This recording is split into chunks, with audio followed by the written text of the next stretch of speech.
ternyata tidak semua gereja itu penuh dengan Roh Kudus. Kali ini temanya adalah daftar gereja-gereja yang penuh dengan roh jahat. Jadi kita jangan berpikir karena suatu gereja itu adalah gereja yang besar, bahwa dia sudah jemaatnya adalah orang-orang kaya, jumlah jemaatnya sangat besar, lalu kita mengklaim bahwa gereja ini sudah berasal dari Tuhan. Tidak selalu seperti itu. Ada beberapa gereja-gereja yang penuh dengan roh jahat. Makanya pada waktu kita melihat buah dari gereja ini sangat mengerikan, gitu ya. Saya banyak berdebat di grup WA ya. Saya melihat bahwa ada tipe-tipe orang Kristen yang berdebat itu sangat sangat omongannya kasar, omongannya penuh dengan hujat, bahkan ada yang mengatakan saya tai, anjing, segala macam gitu loh. Padahal dia adalah seorang pendeta. Apa yang menyebabkan seorang pendeta bisa mengeluarkan perkataan-perkataan kotor seperti tai, anjing, segala macam, dan perkataan-perkataan yang sangat mengerikan? Padahal dia adalah seorang Kristen. Di sini saya baru menyadari bahwa tidak semua itu gereja itu dipenuhi dengan Roh Kudus. Ada daftar gereja-gereja yang dipenuhi dengan roh-roh jahat, ribuan roh-roh jahat di gereja itu. Padahal boleh kita masuk ke dalam satu gereja, padahal kita nggak tahu kalau di dalam gereja itu penuh dengan roh jahat. Nah, pada kesempatan siang hari ini saya akan coba menjelaskan bagaimana saya pernah membaca suatu kesaksian tentang mungkin di mana dia waktu dia menjadi dukun di Afrika, menjadi murid rahasianya Lucifer, tugasnya dia adalah untuk melempar setiap roh jahat ke dalam gereja. Ya, dia melempar roh jahat ke dalam gereja. Nah, pada waktu roh jahat itu dilempar ke dalam gereja, maka hancurlah gereja itu. Terjadilah percabulan, perzinahan, suatu kejahatan, perpecahan, dan pertengkaran di dalam gereja itu. Ya, jadi apa penyebabnya jikalau kita mendengar suatu gereja tiba-tiba kerjanya berantem, terus ribut, terus tentulah pasti itu karena roh jahat. Nah, jadi mungkin ini adalah mantan dukun Afrika. Anda boleh search di Google kesaksiannya. Dia adalah tugasnya dia dulu sewaktu sebagai dukun melempar roh jahat ke setiap gereja. Ya, itu tugasnya dia. Pertanyaannya, kenapa bukan di waktu dia menjadi dukun dia tidak melempar roh jahat ke setiap masjid? Kenapa harus ke gereja? Nah, lalu pada waktu dia melempar roh jahat ke setiap gereja ini, sekali lempar dia 300, 400 roh jahat, 200 roh jahat. Lalu masuklah, hancurlah gereja ini. Ada yang nemplok di pendetanya, nemplok di jemaatnya, gitu kan. Lalu ketika mungkin dia ingin melempar roh jahatnya lagi ke gereja yang lain, tiba-tiba dia kaget. Kenapa? Karena di dalam gereja ini ada api Tuhan, ada para malaikat berjaga besar-besar membawa pedang berapi. Tiba-tiba dia bilang ini, loh, kenapa gereja ini ada api, radius 1 km sudah api Tuhan mengelilingi gereja ini dan ada para malaikat. Dan akhirnya dia tidak bisa melempar roh jahat karena karena udah ada api yang melindungi gereja itu.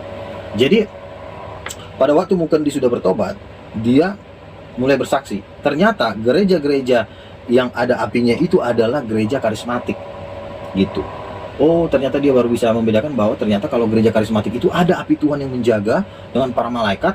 Lalu gereja-gereja yang lain, gereja-gereja lama itu main lempar roh jahat, hancurlah gereja itu. Jadi melalui kesaksian Mukandi ini kita mengetahui bahwa tidak semua gereja ini penuh dengan Roh Kudus, gitu ya.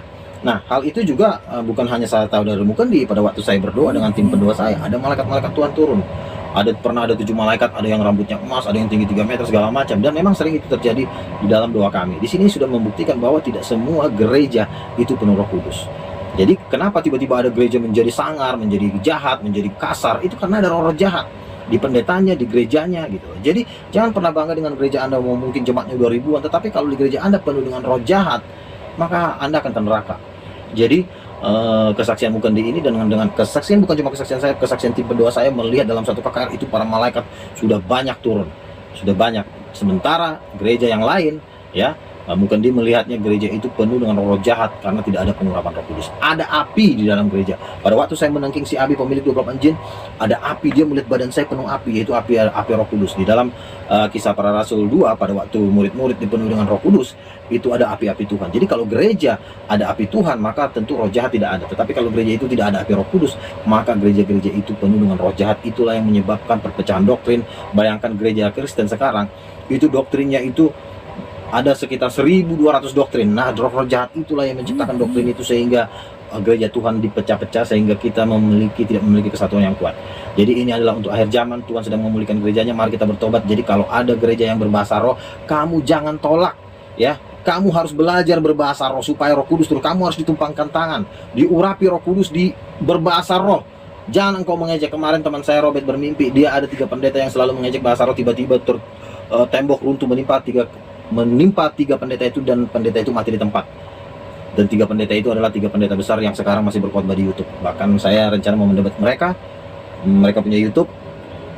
Tiba-tiba teman saya mendapat mimpi bahwa pendeta itu mati karena mengejek bahasa roh dan mengejek mujizat, mengejek suara Tuhan. Jadi biarlah penyataan kesaksian firman Tuhan di siang hari yang indah ini menguatkan hati kita bahwa tidak semua gereja penuh dengan Roh Kudus, tetapi gereja yang akan diangkat adalah hanya gereja yang penuh dengan Roh Kudus. Terima kasih Tuhan. Kami mau berdoa untuk setiap. Shalom teman-teman, kabar semuanya. Coba ya, tulis dulu. It's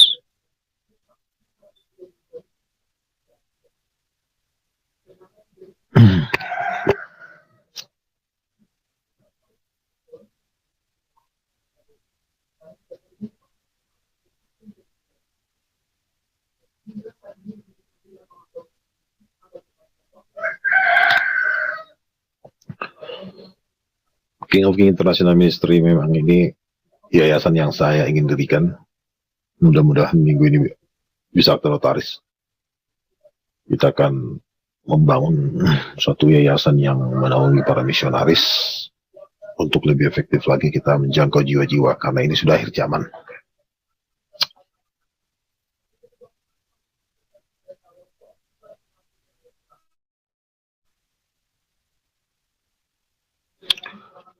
Itu tadi saya lagi belajar itu tuh Pak, belajar masukin linknya. Udah saya coba sih di deskripsi itu, kalau mau masuk tuh, coba ada yang mau masuk gak, coba dites ya siang. Iya, jadi kalau kita ingin melawan muslim itu, kalau bukan hikmat Roh Kudus ya ngeyel-ngeyel juga gak akan pernah bisa. Contoh misalnya mereka mengatakan Yesus kan dibangkitkan oleh Allah. Mana ayatnya? Mereka akan mengutip kisah para rasul, maka Allah membangkitkan Yesus.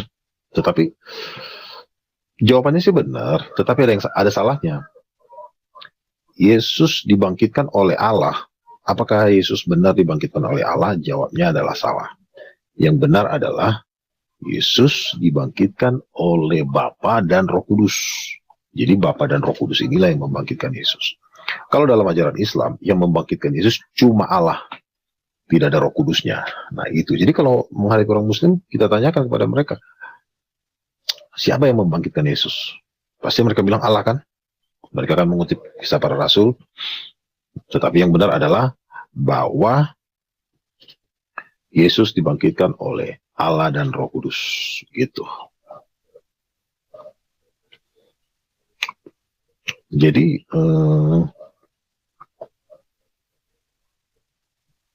dari mana saya bisa mendapatkan jawaban itu? Tentu saya tidak pernah belajar teologi ya. Saya tidak menghina, saya tidak menjelekkan orang-orang yang sekolah teologi ya. Tapi saya memang berdebat dapat ilham dari Roh Kudus, bukan dari karena sekolah. Jadi kadang-kadang orang selalu harus sekolah. Ya tidak semua orang sukses itu harus sekolah ya, karena banyak juga orang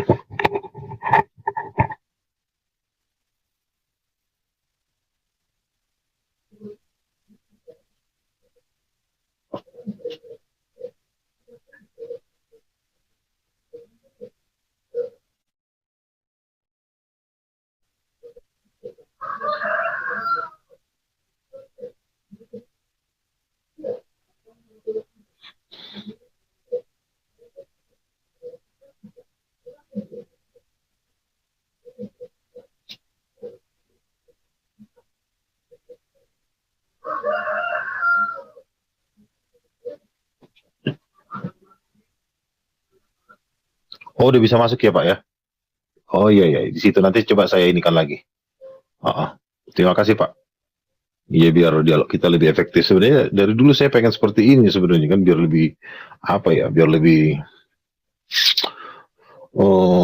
jelaskan apa kita kan, dialog kita kan lebih jelas dia.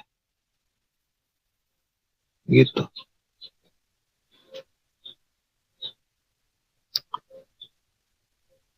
Iya.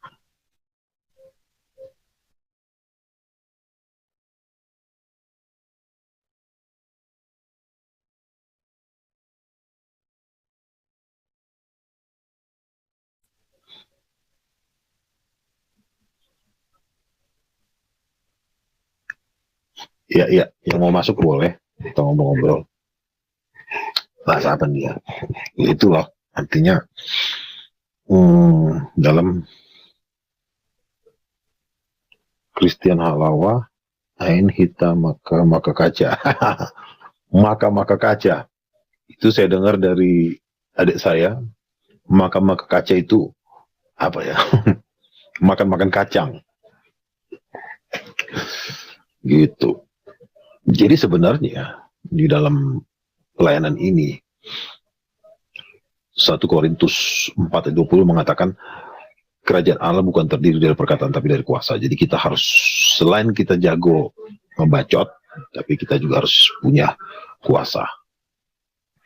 Karena apabila kita cuma bisa ngomong, kita tidak punya kuasa, dikeplak sama Islam kita bisa jatuh gitu. Jadi wajib itu dua-duanya. Tapi kan guru-guru ini kan selalu, ini siapa yang mau masuk nih?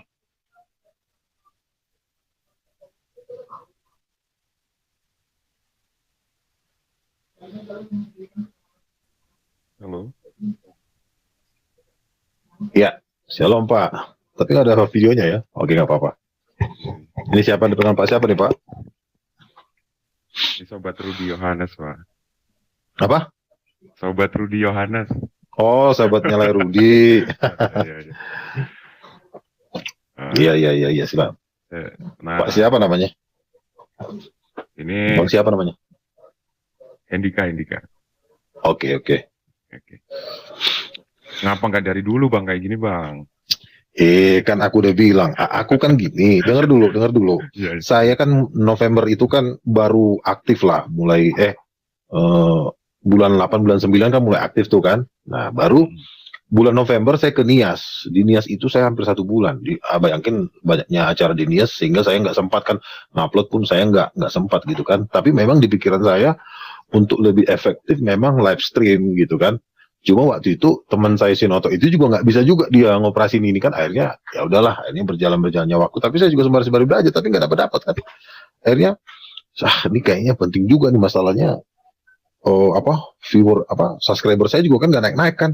Wah, ini kayaknya kalau nggak sering-sering upload nih kayaknya kurang inilah ya, kurang artinya kan kita kurang bisa mengekspresikan kan. Kalau hanya sekedar saya ngupload biasa kan, kadang-kadang kalau nggak ada lawan bicara itu kan kadang-kadang kita kurang bersemangat gitu kan. Nah, kalau ada misalnya kayak begini bisa kita saling menguatkan kan, saling tanya jawab, jadi bisa lebih ekspresif lah, lebih banyak sebenarnya yang ingin saya sampaikan. Cuma ya karena belum mengerti stream ini, saya juga tanya beberapa orang, nanyanya juga kan dari telepon kan kurang jelas juga kan. Jadi iya kan, bang pencet ini, bang pencet, aduh gue bilang pencet yang mana sih. Cuma akhirnya karena aku lihat sudah makin urgent, ini nggak jelas nih kalau kelamaan nih.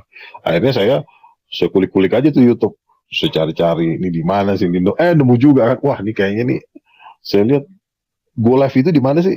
Ada juga nih. Saya pencetin aja tuh, pencet, walaupun salah-salah kan akhirnya bisa juga kan. Kayak gini tadi pas saya belum masuk, abang kan bilang tadi copy link di deskripsi. Akhirnya saya copy link duluan sebelum masuk ke sini. Gitu. Kalau sudah masuk kayak gini kan udah nggak bisa kita mau copy link. Hah? Iya, udah nggak bisa kok. Iya, jadi sebelum start itu sebelum enter the broadcast, link dulu ke deskripsi, jadi baru enter broadcast masuk go live gitu. Iya. Begitu. Bang Andika di mana nih? Di Jawa aja, Bang. Jawa. Jawa ini di Jawa. Jawa. Orang Jawa biasanya banyak Muslim. Kok abang bisa jadi Kristen? Ya. Bisa aja ya. Ya bisa aja sih, Tuhan yang inilah, yang berkehendak yang bisa nonton. Nah, gini Bang, mau kasih ini sih sharing aja sih. Boleh. Kayak gini, kalau untuk entertain, ya mungkin saya kan dari IT Bang. Oke, kalau dari entertain, mungkin ada, kalau ini kan buat tujuannya kan memang buat menyebarkan firman Tuhan, dan saya lihat Bang Luga ini bagus banget. Kayak debat-debatnya itu oke banget lah menurut saya.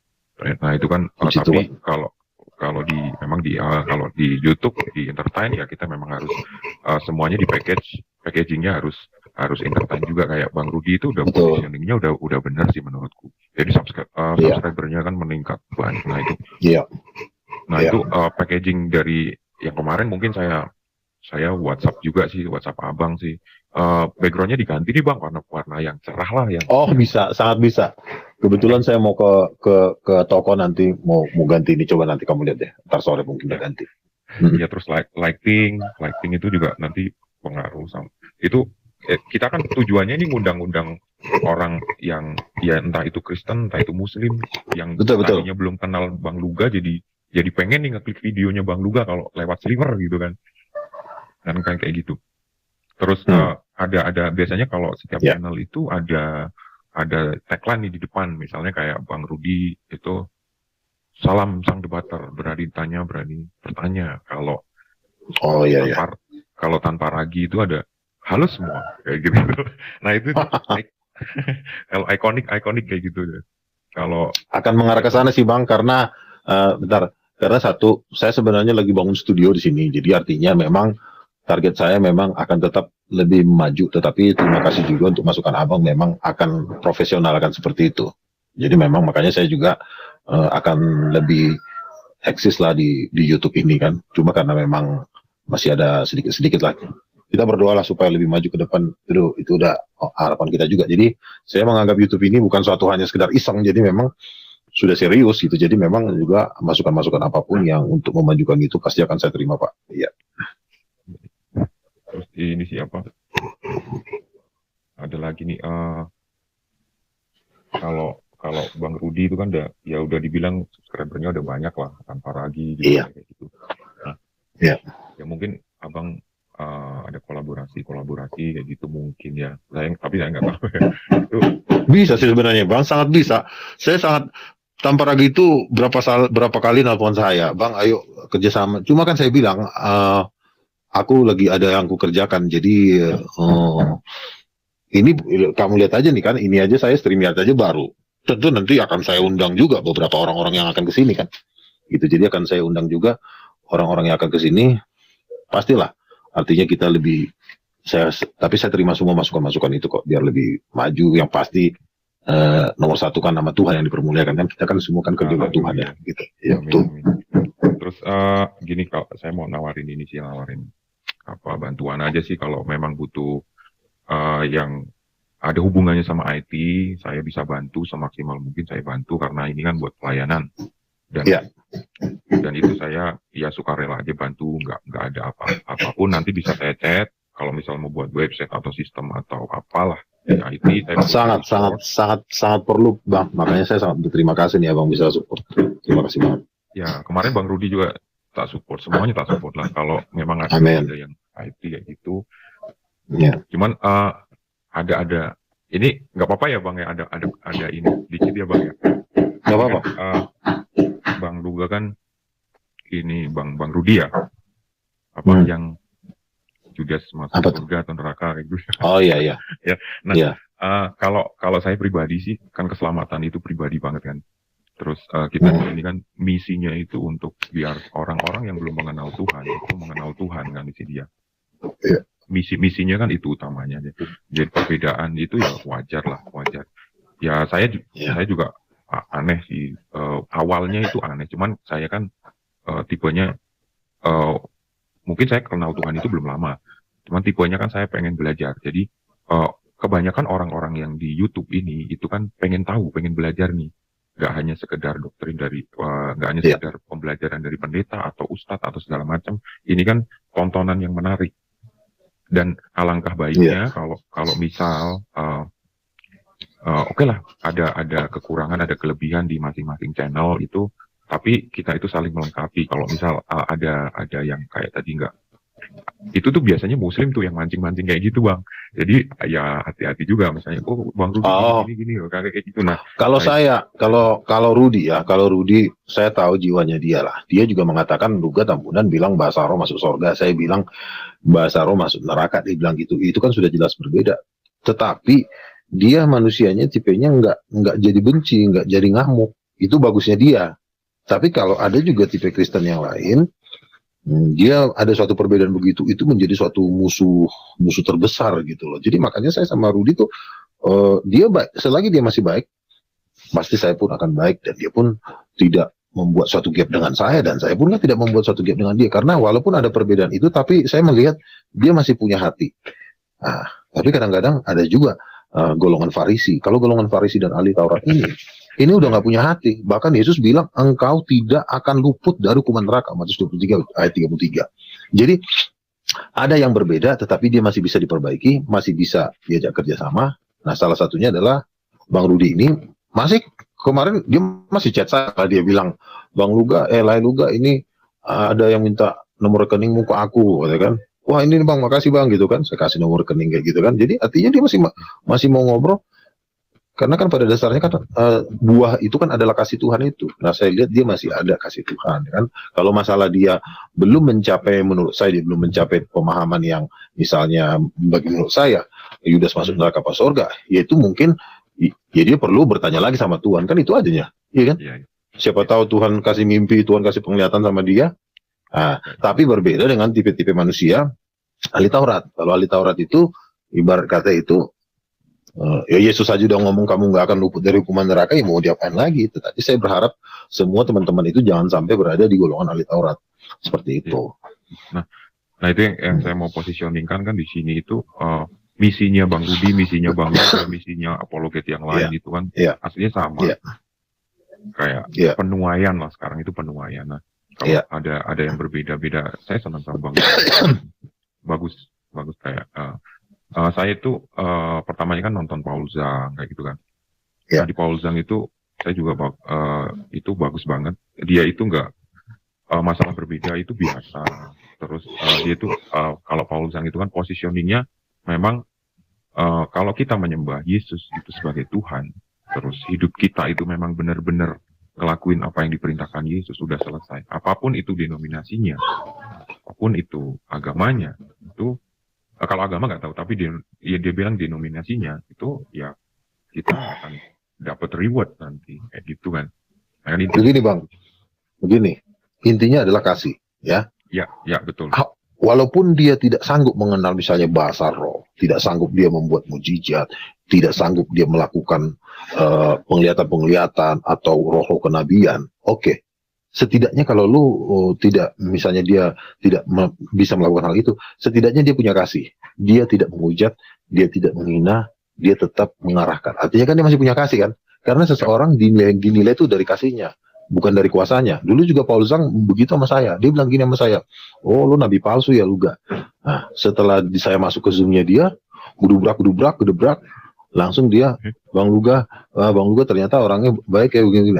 Artinya kan dia punya kasih. Ya udah, kalau lu punya kasih ya gue juga punya kasih sama lo. Kan simpel aja. Dia undang saya terus tuh di chat itu, selalu saya diundang ke Paul Zhang punya YouTube. Cuma kan karena saya juga kadang-kadang punya kesibukan debat juga, jadi saya jarang masuk, kecuali benar-benar saya punya waktu baru saya masuk. Jadi intinya selagi lo masih punya kasih, karena ciri-ciri orang yang menghujat Roh Kudus itu dia bebal ini berkata dikasih tahu sedikit pun sudah nggak bisa. Jadi nah kalau sudah begitu ya ada tipenya, ada di neraka tuh hukumannya 1000 kali lipat gitu. Dari mana Bang Luga tahu hukumannya 1000 kali lipat? Ya ada, namanya Angelica Zembrano, ada yang namanya Ricardo Sid. Mereka adalah nabi-nabi Tuhan yang memberikan vision kepada gereja. Pendeta dan guru itu kan bukan memberi visi, hanya sebagai mengajar Alkitab, tapi yang memberikan visi ke depan itu nabi.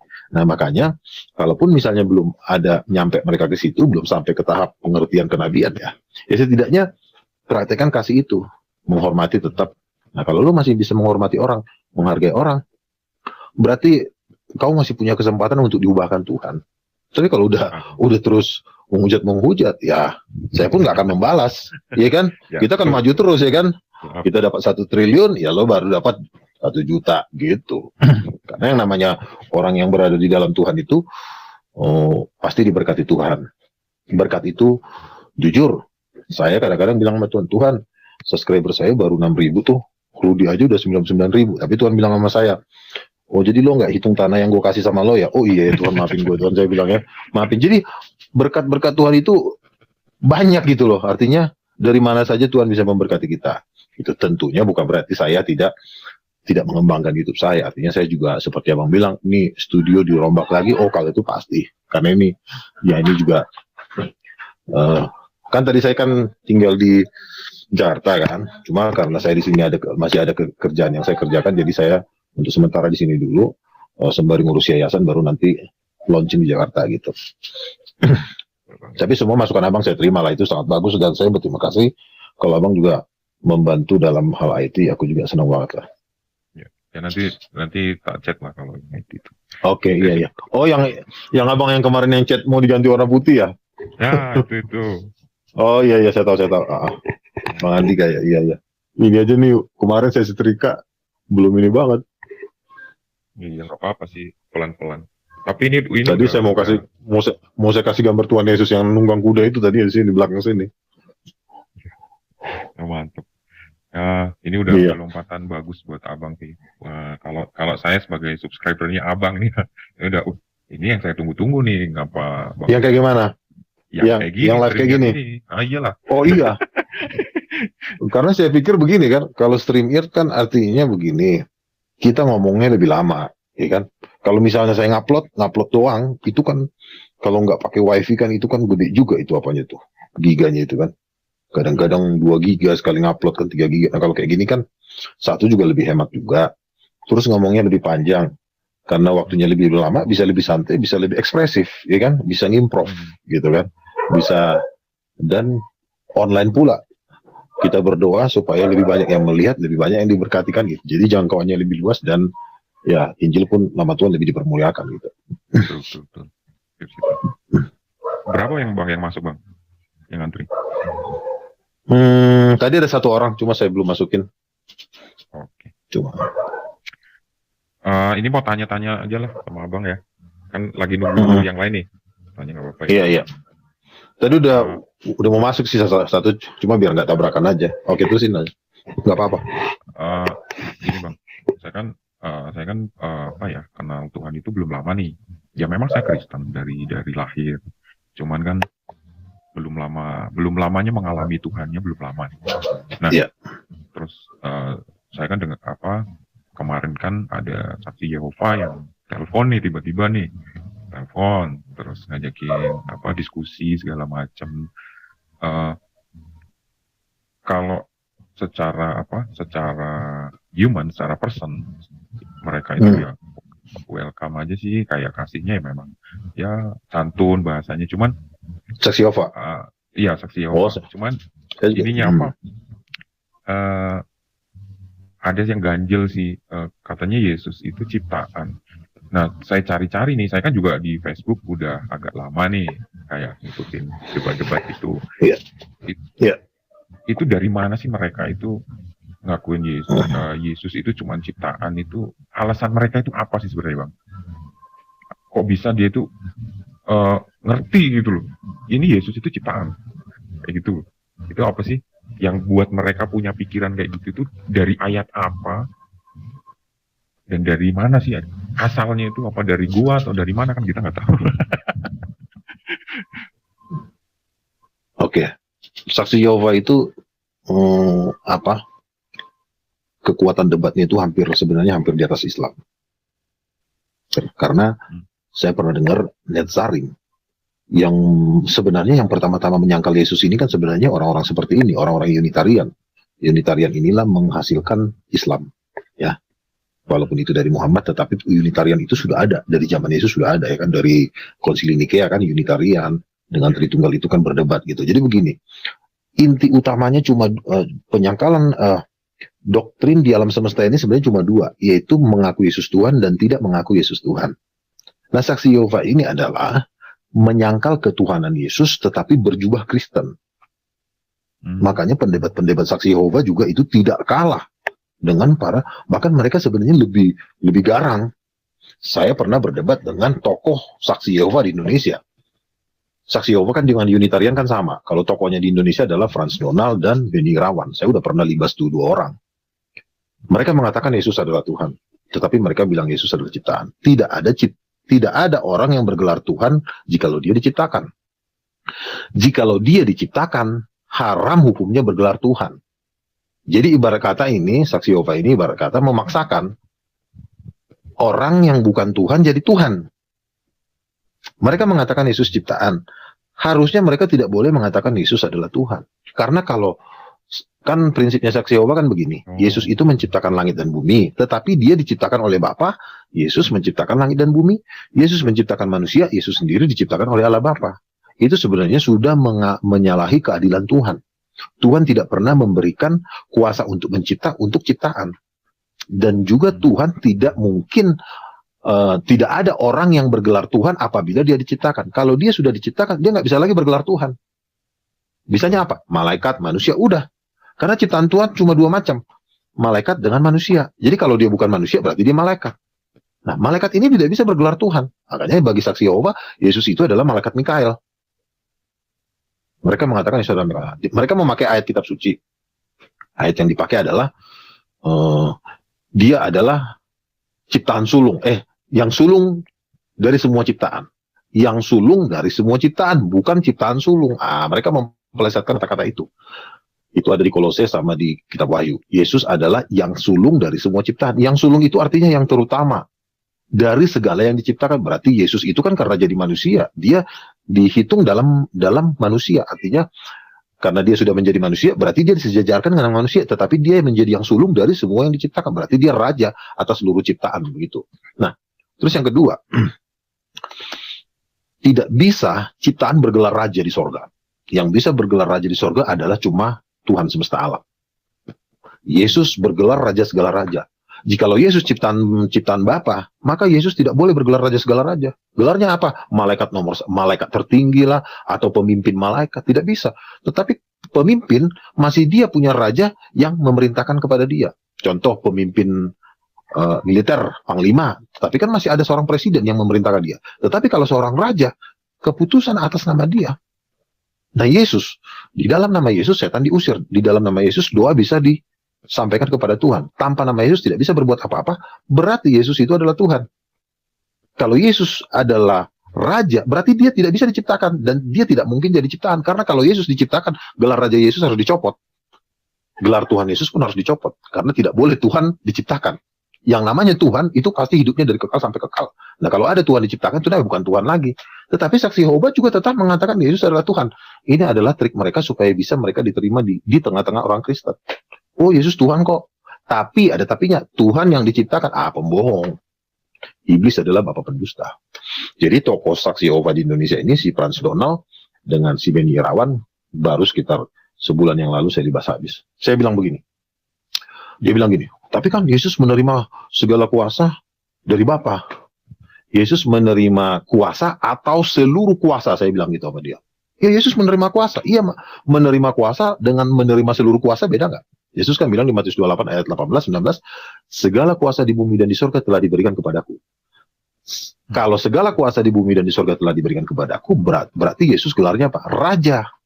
Tapi kalau Bapa memberikan kuasa kepada Yesus, sebagian, berarti Yesus bukan raja, berarti Yesus menteri, nabi, jenderal, ya kan? Tapi karena segala kuasa bumi dan sorga diberikan kepada Yesus, berarti sertifikat langit dan bumi sekarang atas nama Yesus. Yesus Kristus yang punya. Kalau Yesus Kristus atas nama Yesus sertifikatnya, ya berarti dia wajib satu dengan Bapa. Karena kalau dia tidak satu dengan Bapa, Yesus bisa kudeta Bapa saat itu. Pada waktu dia terima, langsung dipindahin. Gue yang raja, lo minggir, Bapa disuruh minggir. Tetapi karena Bapa dengan Yesus adalah satu, dia tidak bisa kudeta Bapa. Nggak mungkin saya mukulin mulut saya kan, nggak mungkin saya pukulin diri saya. Wah, saya pukulin juga nih, saya pukulin, nggak bisa. Nggak ada orang mukulin diri sendiri. Demikian juga Yesus tidak mungkin mengkudeta Bapa karena Yesus adalah firman Bapa. Gitu. Oh, langsung si Benny Irawan sama si Frans Donald langsung, bentar dulu Bang Uga ya, bentar dulu ya, bentar. Biasanya kayak singa, tiba-tiba, benar ya Bang ya, bentar. Udahlah, tamatlah kamu bilang. Jadi saksi Yehova itu ya memang udah dalam 1 tahun terakhir ini memang saya lagi bertempur dengan saksi Yehova Yuditarian gitu. Ada lagi Bang, satu kali lagi nggak apa-apa ya? Oke, nggak apa-apa. Ya, oke. Ini kan Bang Luga ini kan sekarang kan udah jadi ibaratnya pendebat yang bagus lah menurut saya kan. Nah, itu kan pasti ada prosesnya. Nama Tuhan. Ya. Ada prosesnya nih. Nah, bisa nggak sih diceritain prosesnya itu gimana biar kita juga kan belajar dari proses juga yang pengen jadi pendebat ya bukan pendebat sebenarnya, pengabar Injil ya. Dua-duanya, proses. karena kalau penginjil dengan pendebat itu beda, Bang. Penginjil itu hanya sebatas, nih Yesus Tuhan, dia punya mujizat, dia dahsyat, dia penuh kuasa. Itu penginjil namanya. Tapi kalau pada saat penginjilan itu ada yang counter, baru masuklah pendebat. Jadi penginjil dengan pendebat itu beda. Penginjil itu hanya pemberita. Tapi kalau pendebat itu adalah yang mengkonter segala penyesatan, segala bantahan-bantahan, ibarat kata tuh tukang pukulnya lah. Gitu. Kalau Gabriel kan penginjil, Mikael itu debater gitu loh. Kalau malaikatnya Tuhan tuh ibarat kata kan, kalau Gabriel kan hanya menyampaikan. Bisa kita katakan malaikat Gabriel itu penginjilnya Tuhan. Tapi kalau Mikael itu debaternya Tuhan, gitu, tukang pukulnya Tuhan gitu. Jadi memang penginjil sama pendebat ini harus berjalan bersamaan, karena nanti ada yang memberitakan Injil pada saat ada serangan balik, itu yang maju tuh Mikael gitu. Apa debaternya, apologetnya gitu. Jadi ada memang perbedaan. Makanya seorang pendebat itu harus memiliki strategi hikmat-hikmat, cara-cara mematahkan penyesatan, yang berperang melawan penyesatan iblis lah. Jadi spesialis menghancurkan penyesatan itu namanya apologet, pendebat gitu. Jadi saya juga waktu memulai debat juga dimulai dari hal yang sederhana. Saya cuma baru modal satu jurus lah katakan. Di dalam nama Yesus setan diusir. Itu jurus pertama saya. Waktu jurus pertama saya ini muncul, saya udah merasa bangga nih. Wah, saya mau lawan Islam seluruh dunia, saya bilang gitu. Padahal waktu itu saya masih umur 19 tahun kan. Padahal saya baru punya satu jurus. Kalau misalnya langsung saya dibilang Alkitab palsu, saya udah nggak bisa jawab tuh. Wah, gimana cara jawabnya? Sampai waktu itu saya di Dewan Dakwah Islam dibentak, dipukul di meja, dibanting. Wah, kamu ini. Waduh, waktu itu saya di Dewan Dakwah Islam. Sejurus saya cuma di dalam nama Yesus doang kan. Ya, tapi Pak, dalam nama Yesus orang buta melihat, Pak, dalam nama Yesus orang bangkit. Wah, itu mujizat palsu gitu kan. Akhirnya saya belajar lagi, ini gimana caranya. Jadi memang berdebat itu juga satu, ada prosesnya Tuhan. Tuhan kasih satu jurus, kita setia nggak? Kalau Tuhan kasih satu jurus, kita udah kuasain, Tuhan tambah jurus lagi. Ada lagi jurus, misalnya Allah bertata di atas cherubim, ada lagi jurus-jurus baru yang Tuhan kasih. Semakin banyak jurus, semakin kita kuat gitu loh. Jadi ada orang yang baru punya satu jurus, dia udah bertempur, giliran dia dihantam dengan jurus yang dia belum pelajarin, dia langsung gubrakan gitu. Jadi saya sering juga berlatih, sering berdebat. Nah, kesetiaan kita berdebat itu Tuhan perhitungkan. Oh, ini orang rajin nih. Ini gue tambahin lagi nih. 1 talenta, tambahin 2 talenta, tambahin 3 talenta. Pernah juga saya kalah debat, sampai saya mau berhenti jadi penginjil. Itu waktu saya umur 25 waktu itu. Dia kasih pertanyaan saya, wah gimana nih? Waktu itu saya bilang apa ya? Saya bilang, Elia bisa nurunin api dari langit. Dia bilang, wah itu mah kecil katanya. Gimana? Saya udah ngomong Elia nurunin api dari langit, dia bilang itu kecil kan. Saya jadi down kan. Gimana nih cara jawabnya? Saya sempat terdiam kan. Tapi saya tetap maju gitu loh. Saya latihan terus, saya latihan. Oh, kalau dia ngomong ini, jawabnya ini. Kalau dia ngomong ini, jawabnya ini. Kalau dia lari sini, jawabnya ini. Wah. Jadi kayak Wing Chun. Wah. Bener kan? Kalau Wing Chun itu kan begini. Betul gitu kan. Wah.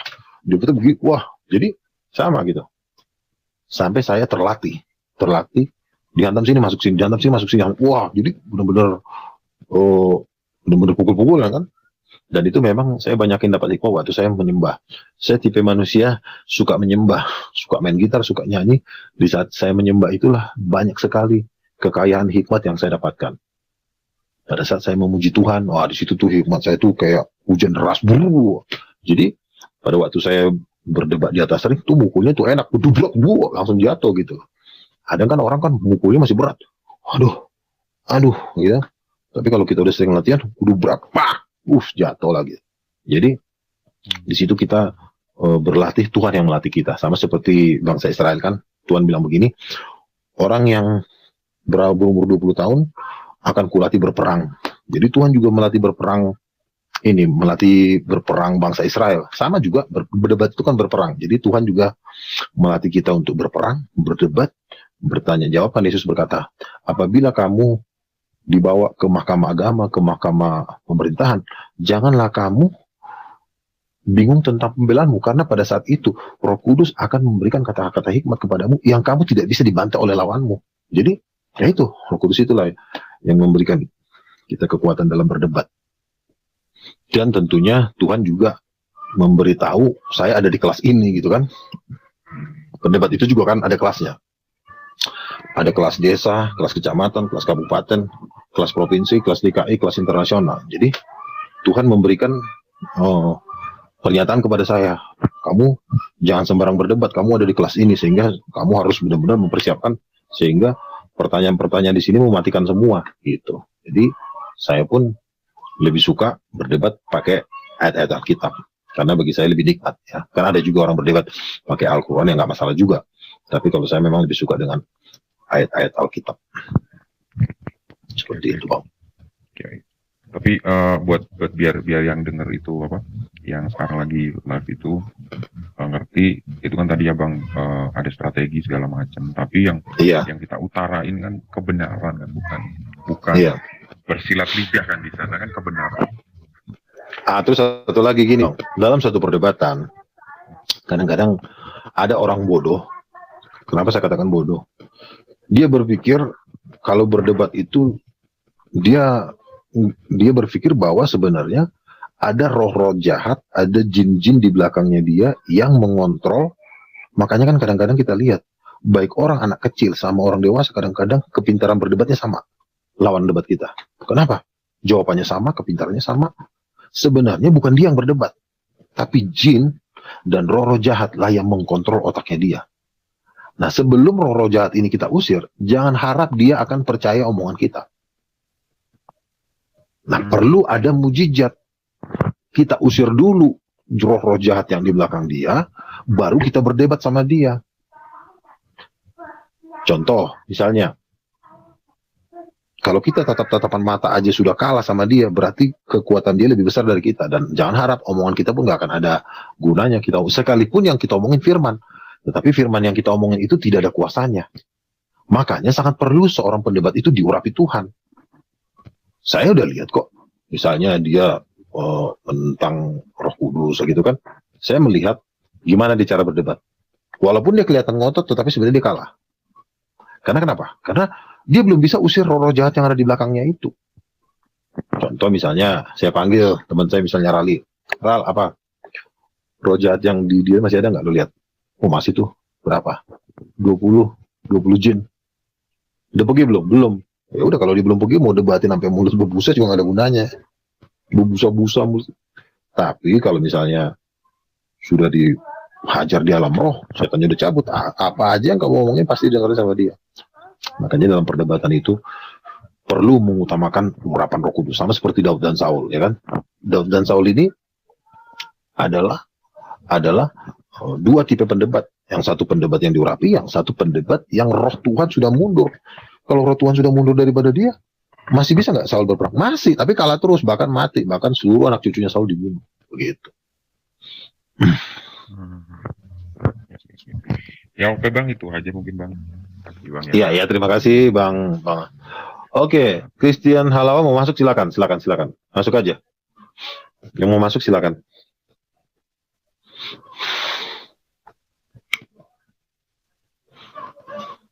Masuk aja, masuk baru saya confirm. Orang belum ada tandanya kok.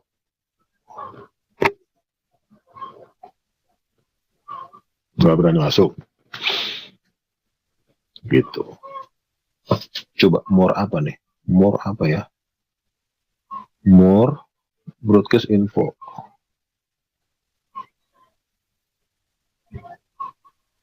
Yang mau masuk silakan. Setting.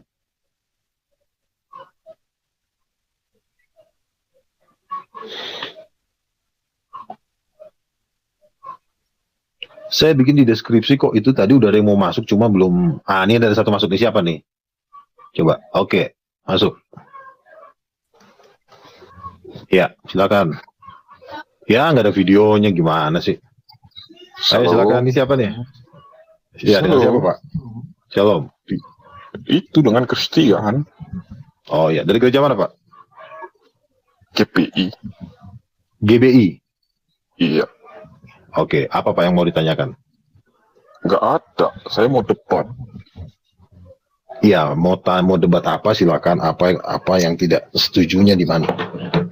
Saya nggak masalah setuju dengan setuju. Saya cuma mau menyampaikan, apakah Abang Luka ini sudah pantas untuk mengajar tentang kekristenan, ajaran-ajaran Yesus? Itu yang mau saya pertanyakan.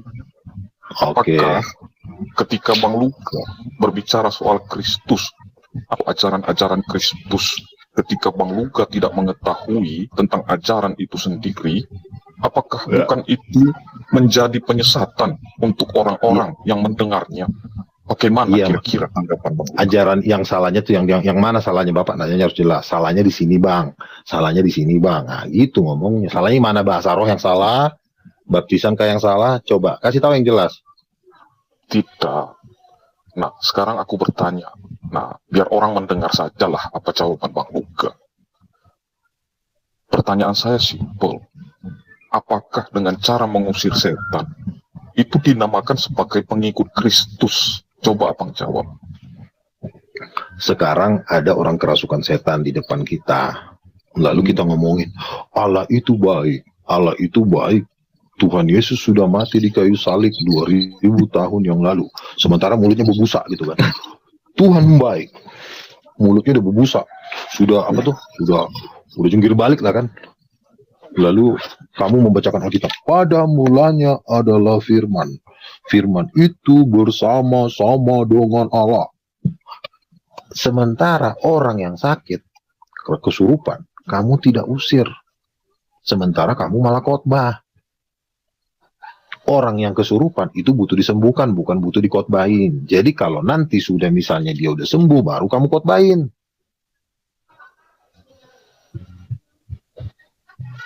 Ya. Iya kan? Jadi Jadi, bukan itu sekarang pertanyaan.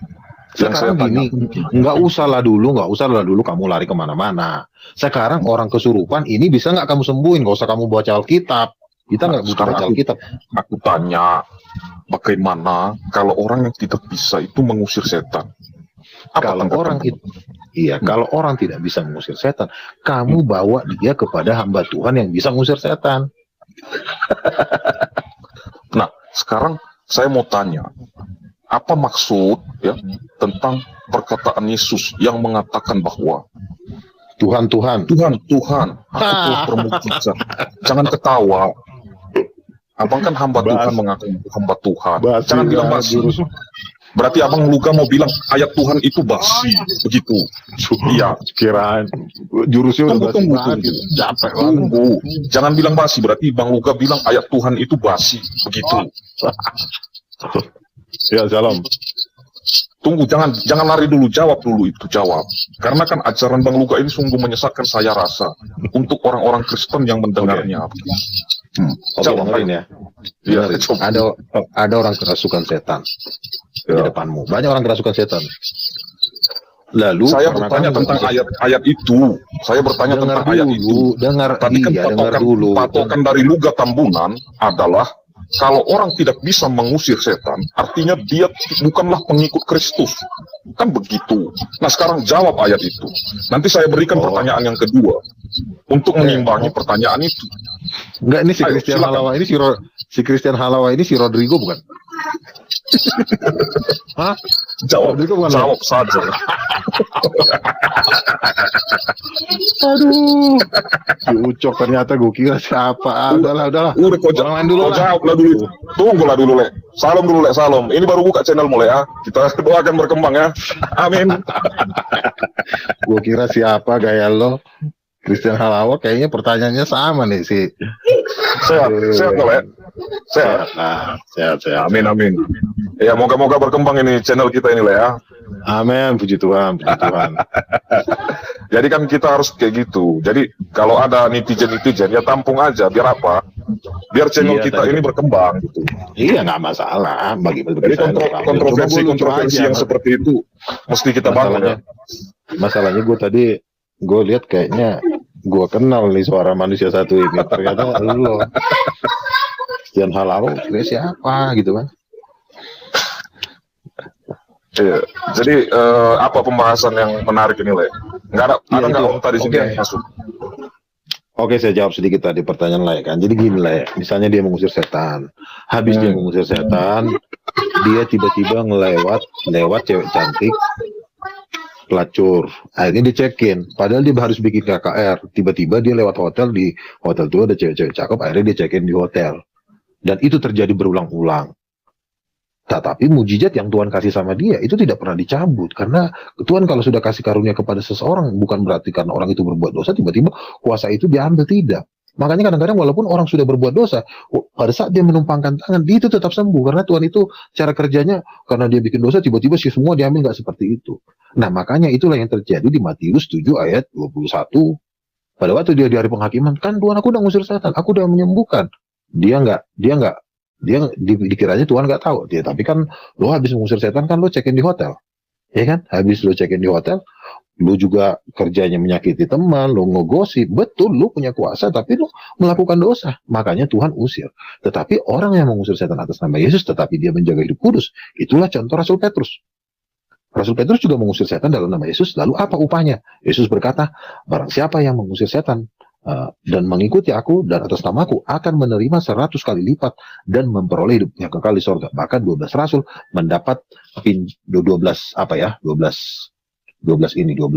tahta di sorga. Begitu.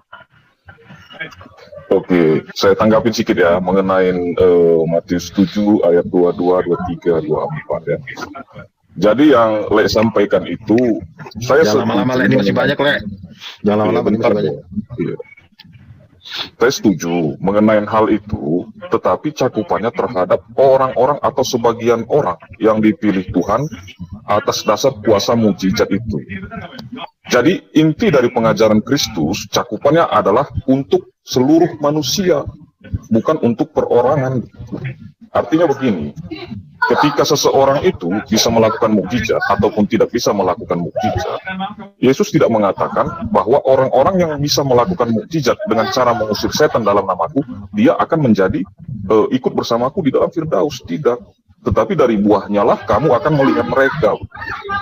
Nah, contoh-contoh itu bisa kita lihat. Para nabi, ya, contoh, atau para raja, Saul, Daud, ya, itu mereka tidak semuanya memiliki kuasa-kuasa yang seperti itu. Artinya hanya orang-orang pilihan saja. Nah, ajaran Kristus ini itu untuk disebarkan untuk seluruh manusia.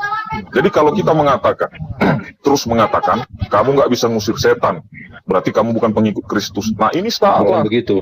Karena, itu salah. Karena buah-buah pekerjaan yang diajarkan Yesus itu adalah ajaran kasih. Nah, itulah yang ada di dalam kedua hukum itu. Apa itu? Bentar. Hukum yang pertama, kasihilah Tuhan Allahmu dengan segenap hatimu dan akal budimu. Lalu yang kedua, kasihilah sesamamu manusia. Bukan soal mukjizat atau apapun. Mengenai soal mukjizat, itu telah diklarifikasi dan telah dikatakan oleh Yesus ya tentang berkat. Apa itu? Ya, segala sesuatunya itu akan ditambahkan kepadamu. Mengenai hal-hal itu, jadi bukan itu patokannya dari buahnya lah. Contoh seperti Saul. Ya, Saul sudah kepenuhan Roh Allah, tetapi roh itu bisa dicabut di dalam dirinya. Oleh karena apa? Karena perbuatannya. Artinya bahwa kita sebagai pengikut Kristus ini mengikuti ajarannya itu, ya ikutinlah ajaran perbuatan-perbuatan kita. Oke. Sesuai dengan kehendaknya. Demikian. Jadi bukan mengenai mukjizat-mukjizat atau segala macamnya. Oke, saya jawab ya Begini. Saya nggak salah juga, tapi ada salahnya gini. Kalau Lae nggak bisa ngusir setan, ya, setidaknya Lae percaya kepada orang yang bisa ngusir setan. Karena nabi-nabi yang tidak bisa mengusir setan itu menaruh pengharapan juga kepada Yesus Kristus yang bisa mengusir setan. Bukannya jadi Lae melawan atas dasar itu. Tolong suara noise itu. Nah, suara apa tuh? Noise biar gini kan? Jadi begini, jadi kalau nabi-nabi yang satu tidak bisa mengusir setan, dia juga beriman kepada nabi yang lain yang bisa mengusir setan. Jadi mereka satu kesatuan. Nah, kalau misalnya saya mengusir setan, ada teman saya nggak bisa mengusir setan, bukan berarti jadi dia salah, dia tidak salah. Tetapi yang penting dia punya iman kepada saya juga, punya kepercayaan lah ya, bukan iman ya, kepercayaan bahwa Luga bisa mengusir setan, berarti dia adalah seorang yang dipakai Tuhan. Lo percaya, jangan sampai lo juga nggak percaya kepada orang yang bisa mengusir setan. Kalau lo nggak bisa mengusir setan, gitu loh. Jadi semua itu satu kesatuan. Ada yang bisa ngusir setan, tetapi ada juga yang punya talenta lain, tetapi mereka satu kesatuan. Jangan jadi lain membuat satu perpecahan. Saya bisa ngusir setan.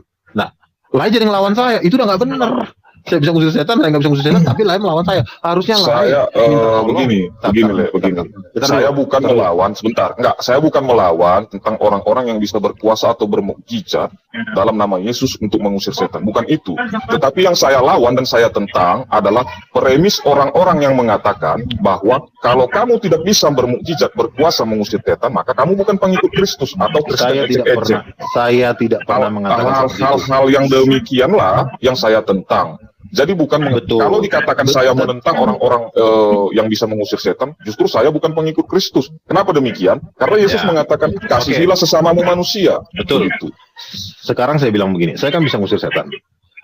Pak Rodrigo mendukung saya nggak? Saya kan bisa ngusir setan. Kenapa?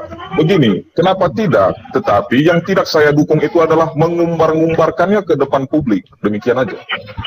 Oke. Karena kita tidak diajarkan dengan untuk sombong mengenai hal itu. Beginilah ya, begini. Kalau Le tanya sama saya bisa ngusir setan atau tidak? Di dalam nama Yesus, segala sesuatunya saya percayai bisa dilakukan. Saya hanya bisa menjawab itu. Saya tidak mau mengatakan, saya bisa mengusir setan. Saya sering mengusir setan. Tidak. Tetapi di dalam nama Yesus, saya percaya bahwa apapun bisa terjadi. Begitu. Jadi kita tidak boleh. Oke, saya mau dulu Le, gini. Begini. Jadi gini ya. Jadi itu yang noise tolong dimatikan, itu yang noise tolong dimatikan. Yang noise tolong dimatikan. Ah, jadi begini ya. Jadi begini. Tolong yang noise dimatikan dulu Pak, biar kedengaran suara kita. Tuh. Bentar. Oke. Saya akan menjawab ya. Jadi begini. Talenta mengusir setan itu memang tidak semua orang. Tetapi yang tidak punya talenta mengusir setan harus percaya kepada orang yang bisa mengusir setan. Nah, yang jadi masalah, kenapa saya mengatakan bahwa ada suatu gereja, ada suatu denominasi yang sama sekali dari opungnya sampai cucunya itu nggak bisa mengusir setan. Itulah yang bahaya. Berarti di dalam diri mereka tidak ada Roh Kudus begitu. Jadi itu aja jawabannya, nggak usah diperpanjang. Saya tahu ini Rodrigo ini memang teman lama, tapi ya itu aja lah. Jadi kalau orang tidak bisa mengusir setan, Saya tanggapin dikit. Nah, tadi Le bilang bahwa orang-orang itu ada yang bisa tidak mengusir setan, ada yang bisa mengusir setan. Nah, sekarang Le sedang mendiskreditkan satu denominasi gereja, di mana Le nggak tahu bahwa gereja-gereja yang sering Le hina-hina itu seperti HKBP, GBKP, BNKP, dan lain-lain, itu merupakan satu denominasi dengan GBI. Saya gereja di GBI, saya besar di BNKP. Jadi nggak seperti itu. Intinya kalau jemaat tidak bisa mengusir setan itu masih wajar. Tetapi kalau dari seluruh jajarannya, pendetanya, pendoanya tidak bisa mengusir setan, ya berarti ya udah, berarti nggak ada Roh Kudus. Tetapi kalau misalnya saya mengusir setan, jemaat saya tidak bisa mengusir setan, itu nggak masalah karena dia adalah jemaat saya, dia percaya dengan saya. Tapi yang jadi masalah adalah saya bisa mengusir setan, kamu bilang saya nabi palsu, itu udah nggak benar. Sekarang saya tanya sama Le Luga, dari mana Le tahu orang tersebut tidak memiliki Roh Kudus? Dari mana Le tahu? Tanda-tanda mujizat tidak ada di dalam diri orang itu. Itu dulu deh. Kalau kasih ini kan sangat sulit dideteksi. Ada orang, oh saya mengasihimu, pura-pura lembu, tahu-tahu handphone hilang. Jadi kalau kita mau mendeteksi kasih itu sangat sulit lah ya. Jadi kita mulai dulu mendeteksi dari hal-hal yang misalnya. Tadi kan Le berbicara soal Roh Kudus kan gitu toh, ya kan? Nah, Le bilang Le bisa tahu orang-orang yang tidak memiliki Roh Kudus. Sekarang saya bertanya, dari mana Le mengetahui orang itu tidak memiliki Roh Kudus di dalamnya? Begini, untuk mengetahui orang itu tidak memiliki Roh Kudus, satu, dia akan melawan nabi-nabi Tuhan. Ya, semua nabi. Nabi-nabi siapa? Nah, apa? Nabi-nabi siapa? Misalnya Mary Catherine Baxter dibawa 40 hari ke neraka dan ke surga. Kau percaya nggak? Percaya nggak? Enggak. Ya udah, selesai, udah tamat, udah selesai. Udah. Jadi nggak mau dibahas lagi kan? Iya, sekarang aku tanya, kenapa itu bisa jadi nabi, Le? Gini, ya. Kayak mana? Pendetamu aja Ah. tidak pernah ke Kenapa sorga. sekarang mendiskreditkan pendeta? Kalau masalah Dengar pendeta, dulu. semua manusia di muka bumi ini yang beragama apa, yang pengikut Kristus, itu tidak pernah ke surga. Nah, saya Kamu heran. dengar dulu, Jangan, Rodrigo, iya, kamu iya. dengar dulu, nanti kamu saya kick Oke. keluar dari sini. Kamu dengar dulu. Oke, silakan. Satu begini, Ah. pendetamu tidak pernah ke sorga, guru teologiamu tidak pernah ke sorga, tapi kau ikutin omongannya, bacotnya kau ikutin terus, ya. Sudah nggak pernah ke sorga. Kau belajar sekolah di STT, gurunya pun nggak pernah ke sorga, tapi kau Sebentar. Para Saya belum selesai pendeta-pendeta ngomong. itu, sebentar. Para pendeta itu mengajarkan ajaran Kristus. Kenapa diskreditkan? Jangan lari dari pertanyaan saya, Dok. kamu kalau nggak bisa ngikutin alur dialog, nanti kamu saya keluarin dari sini. Makanya kamu Loh, dengar saya dulu. bertanya, jawabannya kau. Iya, Silakan tapi jawab. bertanya kalau kamu Biar ngikutin kita aturan main di sini. lihat, mampu mengajar atau tidak. Coba, ayo jawab. Begini, saya tanya sama kamu, Mary Catherine Baxter, Ricardo Sid pernah dibawa 8 jam ke sorga. Kamu percaya nggak mereka nabi Tuhan? Percaya nggak? Enggak. Ya udah selesai. Stop. Apanya yang Jangan jawab selesai? dulu. Udah, artinya kamu tidak percaya nabi Tuhan. Nah, sekarang Begini, aku bertanya, yang pertanyaan Bentar tadi, dulu. kenapa balik bertanya? Udah macam kabur Iya, saya ini, belum Jack. selesai. Saya bertanya. saya Itu udah nanti aku kamu jawab ya. tadi. Nah, sekarang saya tanya, apa dasar Lek mengatakan mereka itu nabi Tuhan? Silakan. Kamu kalau saya belum selesai ngomong, kamu jangan ngomong dulu. Kalau kamu mau dialog di sini, kan saya bilang, Iya. nah, kamu kan punya pendeta kan, pendeta di BNKP, ya kan? Pendeta di BNKP-mu pernah nggak ke sorga?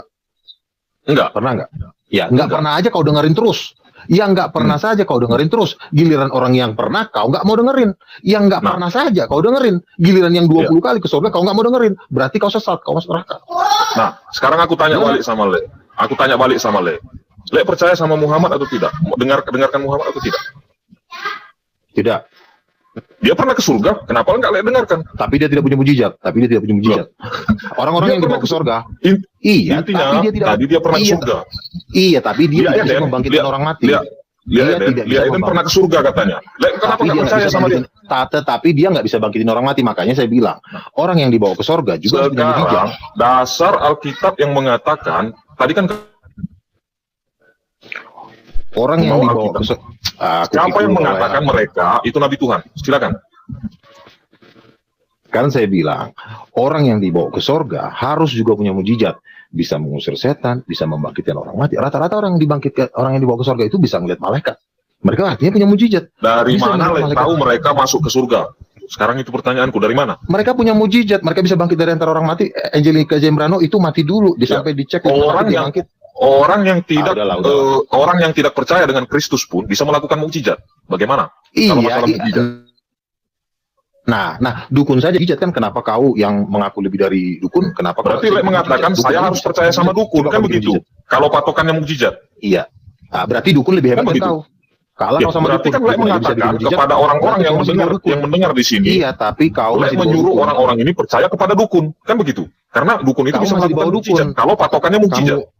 Kamu di sini, dukun di atas, kuasa Tuhan di atas. Kami udah di sini. Kau lantai 1, dukun lantai 2, kami lantai 3. Saya kan bertanya, Lekku, kan begitu. Nah, cukup kalau memang Lek mengatakan Lek bisa melihat orang yang tidak memiliki Roh Kudus, lalu meyakinkan orang bahwa ada Nabi Tuhan yang pergi ke surga. Lek tinggal menjawab saja pernyataanku. Tetapi jawaban yang Lek katakan tadi itu sangat berseberangan dengan keadaan yang ada. Contohnya tadi, tentang level mukjizat sebagai patokan yang Lek jelaskan. Di mana Lek mengatakan kepada orang-orang yang mendengar di sini bahwa ukuran mukjizat adalah ukuran kebenaran. Kan demikian. Ya, dia melihat. Nah, tadi saya mengatakan dukun pun bisa melakukan mukjizat. Lek mengatakan Iya, iya. dukun dulu kau kalahkan. Kau udah pernah kalahkan dukun belum? Udah pernah? Udah pernah kalahkan dukun belum? Jangan kau mau melawan kami, dukun aja belum bisa. Udah, kau belajar ngalahin dukun dulu, baru kau ngomong sini. Sekarang Dukun aja jangan kau bisa lari. kalahkan. Fokus Bukan ke lari. pertanyaan tadi. Dasar ayatnya yang kamu nggak bisa mengatakan nanya. bahwa mereka Nabi Tuhan mana? Mereka bisa membangkitkan orang mati. Itu satu modalnya. Mereka naik turun sorga. Udah, yang 2 itu udah cukup. Ya, orang yang tidak mengaku Yesus Kristus pun pernah bangkit dari kematian. Siapa? Coba, Belum. besok saya bayar. Saya bayar 2 juta suruh bangkitin orang mati. Siapa manusianya? Banyak manusia-manusia Oke, yang, kau bisa yang mati bangkitin orang mati nggak? Kau bisa bangkitin orang mati nggak? Enggak. Tidak pernah. Nah, Enggak. berarti dukun tuh masih lebih hebat dari kau. Luga bisa bangkitkan orang mati? Pendua-pendua saya pernah bangkitin orang mati. Yang aku tanya kamu. Oh, nggak bisa begitu. Kita ini satu tim, nggak bisa kerja sendiri. Yang aku tanya Kerja sama kamu. dia. Tadi kan kamu bertanya sama saya. Saya bilang nggak bisa. Nah sekarang saya tanya sama kamu. Kamu bisa nggak bangkitkan orang mati? Tim saya bisa membangkitkan orang mati dan saya satu tim dengan mereka. Kau punya Ya, tim nggak? Nggak kenapa? punya kan? Siapa timmu itu? Coba sebutkan di sini. Oh, ya udahlah. Jadi gini aja.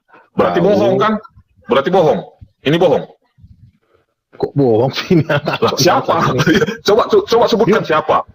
Banyak. Ada tim pendeta berarti Yan bohong, Wagania, teman saya. Pendeta Berarti Yan bohong. Wagania pernah. Yan Wagania. Siapa? Mana orangnya? Mana orangnya? Mana pendeta Nagania? Udahlah, tidur aja lah kau.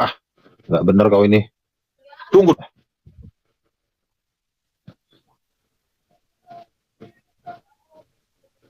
Ya, jadi gitu aja ya teman-teman ya. Jadi ciri-ciri dari nabi palsu adalah dia tidak bisa bikin mujizat, ya. Dia tidak bisa bikin mujizat, dia tidak bisa membangkitkan orang mati, dia tidak bisa melakukan tanda-tanda yang dimiliki oleh Yesus, sehingga ya dia tidak bisa mendapat kriteria sebagai nabi Tuhan gitu. Jadi ya saya memang orang-orang seperti Rodrigo ini memang saya pernah kok berdebat sampai dia sampai pagi. Cuma karena ini bukan sesinya untuk berdebat, jadi nggak perlu saya lanjutin ya. Jadi karena nggak ada gunanya juga.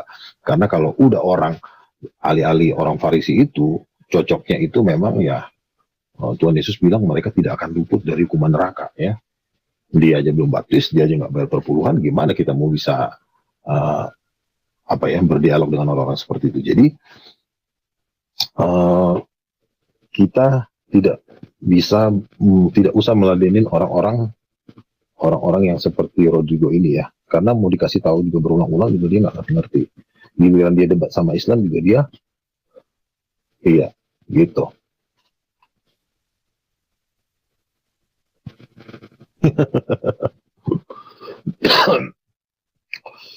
Jadi udah gitu aja Rodrigo, kalau di situ aja lah dulu. Jadi kan saya bilang orang yang kriteria Nabi Tuhan, dia harus bisa melihat malaikat, dia harus bisa bikin mujizat. Nah, kamu tidak bisa bikin mujizat, kamu juga tidak bisa membangkitkan orang mati, kamu juga tidak bisa punya penglihatan, ya apalagi yang mau dibahas, ya kan? Gak ada gunanya. Gitu, jadi ya, udah tidurlah, ya.